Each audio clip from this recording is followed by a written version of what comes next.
When you don't trust someone, you don't respect them as much. And so you don't trust yourself, you're going to breed a lack of self-respect in your life. And so that's why it's so important to do things that improve that sense of trust that you have with yourself. And you do that by meeting your own expectations.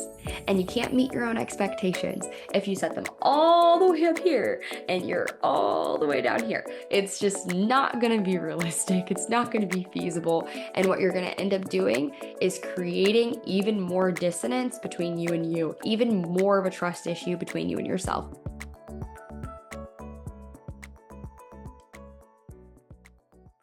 Welcome back to another episode of Initial Impressions. My name is Kayli Pommering, and I'll be your host today.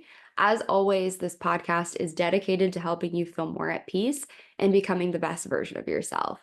This week, I'm going to be tackling an issue that I feel like comes up a lot for people when they're trying to work towards their goals and they're feeling stagnant, complacent, like they really can't just make any way forward. They're having a hard time changing their habits and really crafting their life into what it needs to be or what it takes to get where they want to be. Two biggest reasons that I feel like people bump into this is a lack of self-trust and a lack of momentum.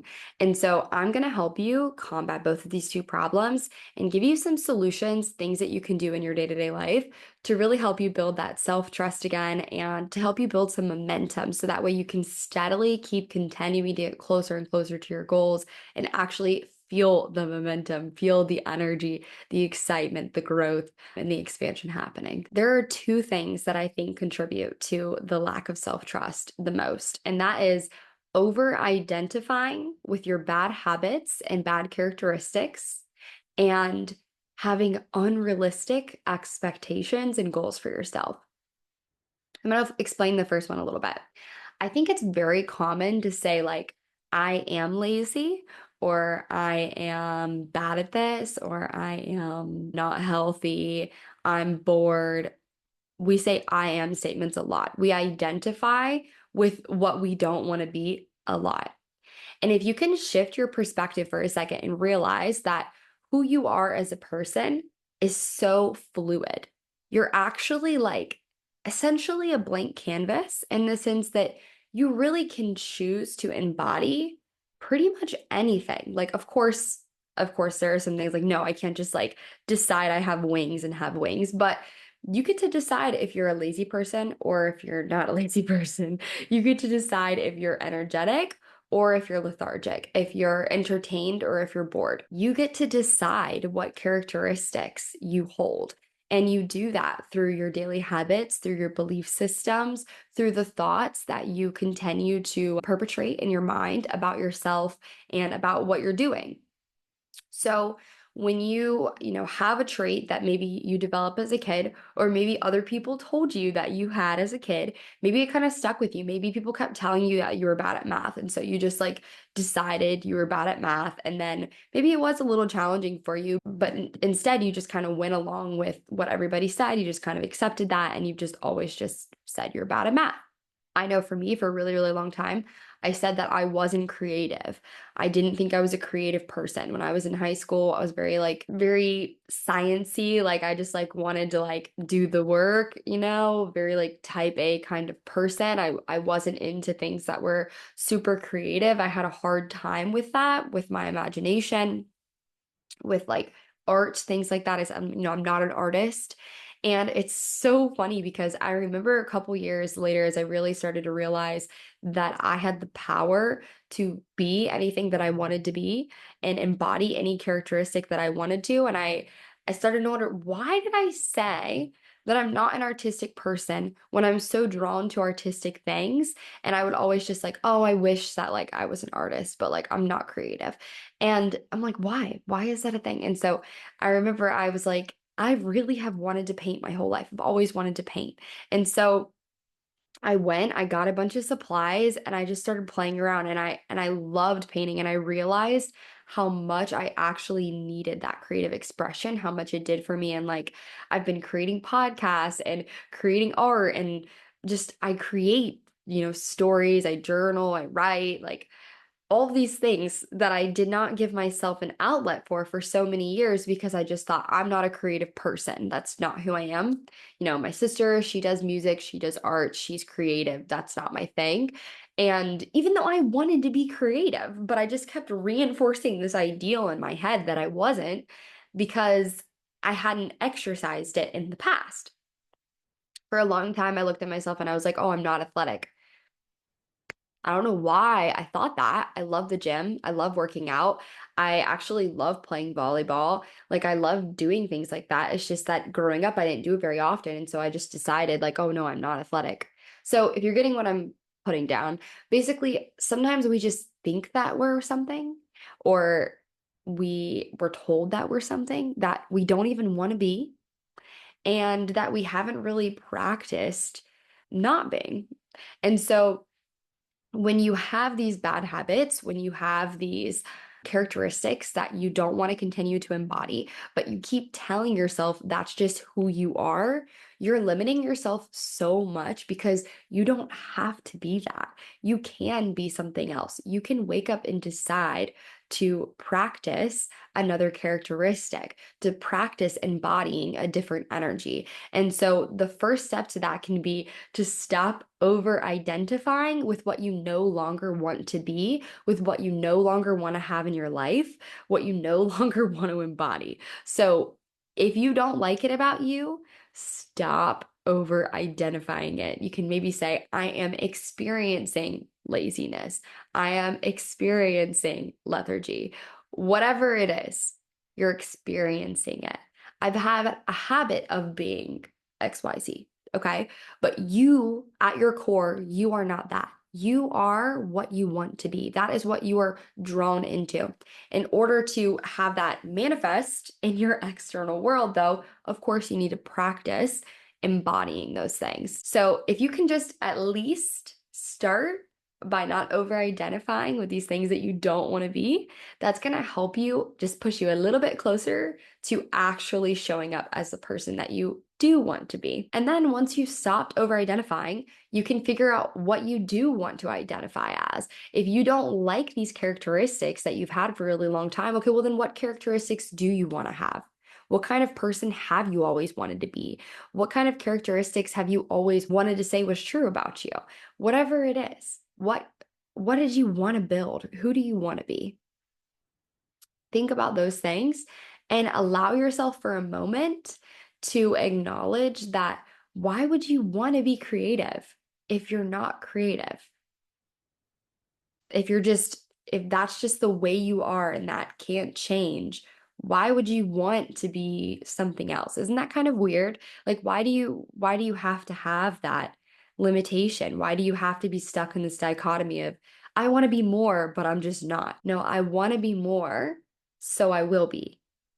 If you can make that shift, then you can unlock so many things. Then the next step to really building the self-trust is actually giving yourself realistic expectations, realistic timelines, realistic tasks. Easy, easy, easy. Okay. There is nothing wrong with making the travel from point A to point B as simple and easy as possible. If you have a goal, you do not have to uphill climb your entire journey to that goal. It is not necessary. I'm not saying that there will not be challenges or setbacks or failures. Actually, the setbacks, challenges, and failures are why you're struggling with self-trust issues right now. And I'm going to teach you a way to respond to it more effectively. So the next time these things happen, you don't find yourself in a serious state of a lack of self-trust, and which always breeds a lack of self-respect. When you don't trust someone, you don't respect them as much. And so you don't trust yourself, you're going to breed a lack of self-respect in your life. And so that's why it's so important to do things that improve that sense of trust that you have with yourself and to get that relationship back on the right footing. And you do that by meeting your own expectations.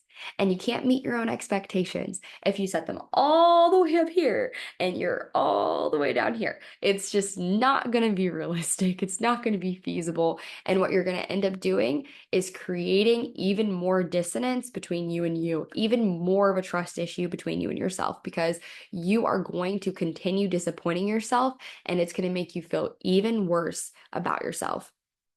So if you sit down and you're like, I'm going to change my life. I was all these things in the past. That's kind of how I acted, but I don't want to be that anymore. I want to be XYZ. I want to have XYZ, and I'm going to do this, this, and this, and this, and I'm going to do this by next week. I'm going to change my whole life, all these things. And then you go and you try and do it, and you don't meet your expectations, and you feel literally worse than you did before. That is going to send us backwards. That's not the path that we're going to take this time. It happens time and time and again. It's literally about to be January 1st. People are going to be coming up with their New Year's resolutions. They're going to be putting themselves on crazy plans and restrictions and all these things. And if you're not careful, you're going to end up with even more trust issues with yourself than you did going into all of those goals. Okay. So this is how we're going to protect ourselves from that. We're going to make things stupid easy. Okay. When you have a goal for yourself, I want you to think all the way, what is the very, very, very first step? And then what is the first step of that? Okay. And usually it's just brainstorming. Okay. Make it okay to set goals that don't produce results, that don't produce tangible results. Be okay with goals that are actually just baby steps. Okay. So if I say, when I wanted to create my podcast, the first goal was just simply talking to people about it, just simply asking people about it. Okay. Just literally getting curious. So if you have some goals, get curious.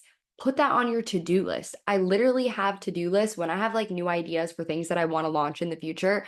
I'm not like, okay, what's the full, 12-step plan to get this out within a month? Like, no, I'm not going to put that kind of pressure on myself. You have enough things going on. You're a multifaceted person with a multifaceted life. You're trying to be healthy with your body. You're trying to be healthy with your mind. You're trying to make money. You're trying to take care of your family. You're trying to do XYZ. There's a lot of stuff going on. Don't make these goals that are in the end going to be life-changing. Don't make them so hard to get started on. And so we're going to want to do things that we can snowball effect, that we can build momentum really, really easily. So maybe for you, that literally just looks like this week, I'm going to ask one of my friends who does this about it. This week, I'm going to watch a day in the life YouTube video for somebody who is, has my dream career. Or I'm going to look up what type of workouts are great for beginners. Not I'm going to go to the gym, just I'm going to look up workouts that are good for beginners. If you can just get your foot in the door, there's something about telling yourself, I'm going to do this, and then doing it that builds so much self-trust and momentum, even if it's so easy. Here's an example of how your expectations can really affect your self-trust and your self-respect. Okay, so let's say you have a goal. There's a book that's been on your nightstand for a while. You want to read it. It's going to teach you a lot about your career. It's going to make you a better person, XYZ, whatever reason. So you set an expectation for yourself that you're going to read 5 pages every single night before bed this week. Now, when you pick up your book, you read 5 pages, you knock it out. That's super easy amount. All of a sudden, you're at 10 pages. And some days you only read the 5, and some days you read a little more. And at the end of the week, you look back and you go, wow, I kept the promise to myself. I actually exceeded my own expectations. Now let's take same person, same goal. They want to read this book every single night. They set the expectation that's just a little harder, okay? They set the expectation that they're going to read 25 pages a night when they're used to not reading at all, okay? Now, this person sets this unreasonable goal, and most nights they go to take out their book and they can only get to 5 or 10 pages before they fall asleep. And at the end of the week, they look back on what they did and they say, wow, I disappointed myself again. I didn't meet my own expectations. Why even bother? Why even try? This person read 5 or 10 pages each night, either way, but their perception of the work they put in is different because the first person in the first scenario set a realistic goal, one they knew that they could meet. and they fostered a sense of self-trust and even a sense of appreciation and even more respect, because not only were they able to meet their goal, they were able to exceed it. And that shows the significance of what it means to set a goal that is feasible for you. When you set these unrealistic goals, you're opening yourself up to feel exhausted, to feel depleted, to feel a lack of self trust, a lack of respect. And when you don't trust yourself, you don't put yourself in positions for growth. You're afraid that you're not going to be able to meet your own expectations. You're afraid you're not going to be able to meet other people's expectations. You're afraid that to try out new skills because you don't know if you can actually accomplish them, if you have what it takes. And so we all have what it takes. Okay, we can make something out of nothing. We can build something from the ground up. If you feel super called to something, you're meant to make it happen. You're meant to do it. But in order to get to that point, in order to even fully believe that, we need to build back up that sense of self-trust and that sense of self-respect. And we need to build momentum. And so we're going to do that by not over-identifying with what we don't want to be and what we don't want to have and what we don't want to do. We're going to quit saying that's who we just are, because it's not. And then we're going to also start making our goals stupid easy, realistic, feasible. I'm talking goals. I know I can do this goal. Okay. Not, I hope I can do this week goal. No, your goals need to be, I know I can do this. And there's something about that energy that is so much better when you go into a week where you have goals set up for the full week and you can look at all of them and say, I know I can do this. That is so much more encouraging than the dread that you feel when you have a week of goals set up that is like so hard, so much different than what you've been doing on a day-to-day basis, and just going to be really impossible to do consistently and to really build a sense of self-trust and self-respect. So I hope this is helpful. Some of these things, they might sound a little bit obvious, but it's things that we all do. Comparison is the thief of joy. Sometimes we see other people doing these things and we say, okay, well, I should be able to do it. They can do it. But we don't know what their path to getting to that output looked like, to getting to those results looked like, to being able to show up every day with those qualities and those habits. We don't know what their path was to get to that, how long it took them, how long they've been working on it, how long they've been building to that. And so don't compare yourself to other people. Don't set unreasonable goals for yourself just because somebody else is where you want to be and you're not there yet. Make it easy on yourself. Keep building the momentum, keep building that self-trust, rebuild that relationship with yourself. And when failure comes, don't identify with it. Don't identify who you are as a person to your failures. The failure was just an experience. It was an opportunity for you to learn something new. You learned something new. What are you going to do with that information? I hope this episode was helpful. I hope that you're able to really build some momentum towards your goals using these methods. And if you gain anything from this episode, I would appreciate so much if you could like it, leave a review, rating, subscribe, all the things. If there's anybody that you think could really benefit from this episode, especially going into the new year where we're all going to be setting up our goals for 2025, this is going to be really helpful for that. And so if you think of anyone that could benefit from it, please send it their way. I appreciate you all endlessly for your listens and views and subscribes and all the things. So as always, I hope that you are leaving more at peace than you came.